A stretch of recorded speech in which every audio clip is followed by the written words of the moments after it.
have gotten away with it and made so much money, I would have been recognized.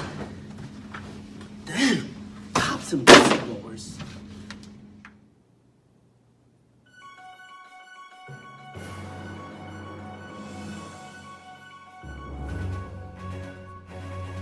Good evening, Detroit, and welcome to Channel 4 Action News at 6. Our top story tonight brings to light some less than ethical behavior on the part of local energy provider DTE. We all remember the blackout last month that left thousands of homes and businesses without power for 4 days. Initially, DTE claimed that a piece of outdated switchgear led to a breakdown of the grid. New evidence and testimony from people on the inside say this was not the case. It appears that DTE had a direct hand in causing this crisis in an effort to raise energy prices and drive up profits. Before we get into the details of the scandal, let's hear from some local residents who were affected by the blackout. What up, dude? J-Rock in the house. Man, when the power was out, I had no Wi-Fi for a week. Do you know how many followers I lost? A lot, plus no video game or Snapchatting for a week. Oh, wait, hold up. Oh my God, it's snowing. Let me get this on Snapchat. My Fortnite squad couldn't get dubs and nobody knew what I was eating for a whole week. On top of that, to find out that DTE did this on purpose, dude, that's messed up. One more thing, add me on Instagram and Snapchat J-Rock. Peace. I almost lost my mom from this event. I built a generator and helped her stay on life support. It was that bad. It was a scary event, but I was able to go through with my family, and I hope DTE will be held accountable for this action. Light of day. After analyzing the situation with my friends, they convinced me to agree on not supporting the business of DTE. In my opinion, DTE should be making the best decisions for the greatest amount of consumers. Utilitarianism is the way to go, and if not, then my business with them is done. I was fine without the power for a week. I had a generator set up and I went on my way. I had to help my wife with her medicine, but other than that, I was fine. I can't believe DTE would do that though. This is morally wrong and it's unbelievable. Channel 4 Action News has exclusive information about the case from a former DTE employee. The individual was the first person to come forward exposing DTE's direct involvement in the crisis. Thanks for having me today and keeping me anonymous. I really don't want the former colleagues knowing who I am. Over the last few months, things have been boiling over. Tom and I were always arguing about what would be the best way to make more money for the company. Of course, Tom's idea was always the best idea. He was the CEO. We were losing out on business and not making any money, so he had to make this pressure move that had to be done. I saw a manila folder on Tom's desk with the word blackout on it. Of course, I checked it out and saw all the plans to cause this major blackout. It was a way for us to raise prices and gain more business. Thanks. This is what DTE's CEO Tom Greed had to say about the scandal. Hello everyone, this is Tom Green, CEO of DTE Energy. I want to apologize to everyone about this incident. I assure you guys that the situation is being taken care of. I will make sure to compensate everyone and give them a 2 month of free electricity. Again, I am sorry about this incident and I promise this won't happen again. Have a nice day. Yes sir, this is Tom Green himself. Yes, I know. But no worries, you're talking to the best company out there. You know every problem has a solution. Who to blame? Tim, the janitor, of course. What?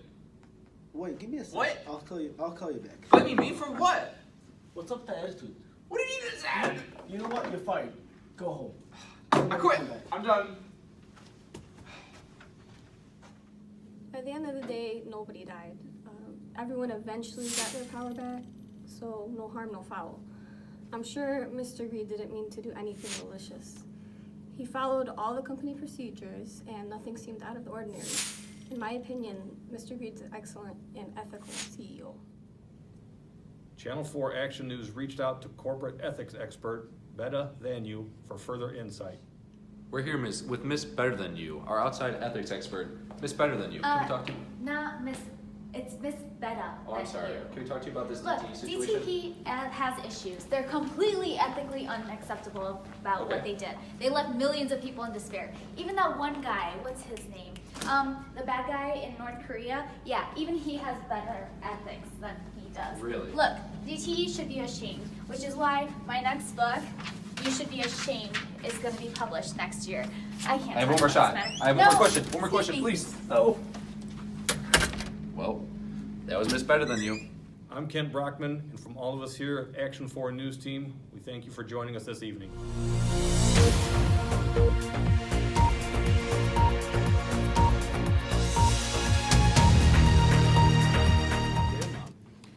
Why didn't you raise me better so I know what to do in an ethical dilemma? I am leaving the country. I should have seen this coming. Since I've made so many errors, as the CEO of DTE, I should have listened to my lawyer about his legal advice so that I wouldn't break any laws. No one likes me anymore, and it's all your fault. I never liked my job and did it for the money. Please send me over those cookies I like. P.S. You can find me in Jamaica. They had the cheapest airline tickets. Sincerely, Tommy Boy.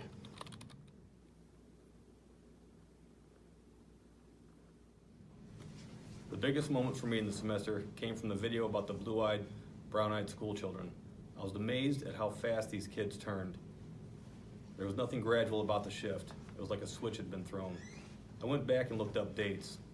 Lord of the Flies by William Golding was released almost 15 years before this experiment. It is scary to think about how much of that type of behavior may be buried in all of us, deep below the surface.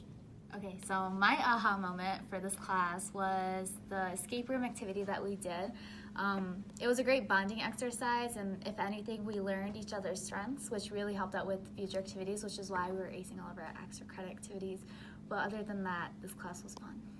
One thing about the class that I really enjoyed learning was how a team is composed of individuals with different backgrounds and perspectives, and how in the workforce you have people that range from being a baby boomer to millennial to the X generation as well. And it just, it's interesting to see that from styles of leadership and personality that gives a company the strengths and weaknesses. What surprised me most was learning about the different types of leaders, the different traits they carry, and the different ways that they lead, whether it's from the situational leadership theory to the path code theory. It was just all really interesting. My aha moment was when we were working in groups, like the different opinions that can come from different kinds of people and like the amount of ideas that can come. Because if you work as like one or two people, you just don't have the amount of ideas and amount of ways that coming at a problem that a group of people do.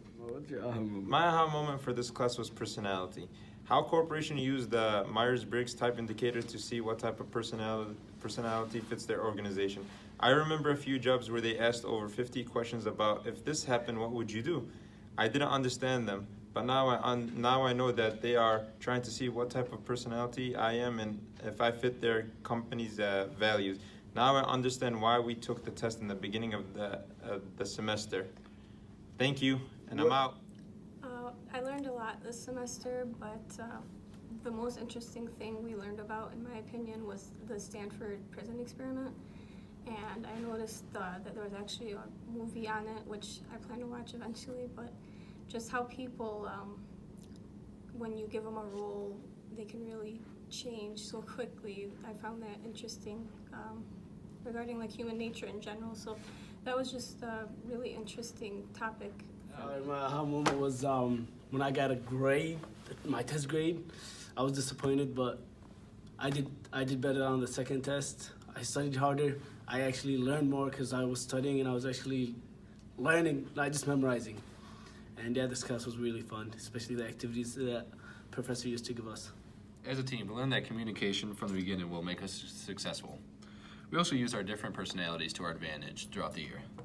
One thing we struggled with is actually finding the time for everyone to meet at once. Overall, this class and the group was really fun to work with over the semester. Cock-a-doodle-doo, the Roosters are out. Sir, what was your aha moment? My aha moment is when I received my grade and it was passing. I need to pass. I got a kid. I gotta feed him, support him. Help me.